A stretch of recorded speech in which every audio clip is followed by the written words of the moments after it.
नमः शिवाय।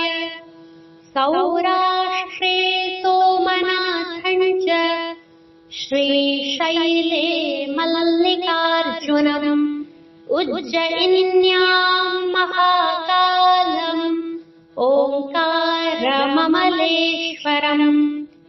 पारल्यां वैद्यनाथं च डाकिन्यां भीमशङ्करम् सेतुबन्धे तु रामेशन् नागेशन् दारुकावने वाराणस्यां तु विश्वेशन् त्र्यम्बकं गौतमीतटे हिमालये तु केदारम् घुष्मीशं च शिवालये एतानि ज्योतिर्लिङ्गानि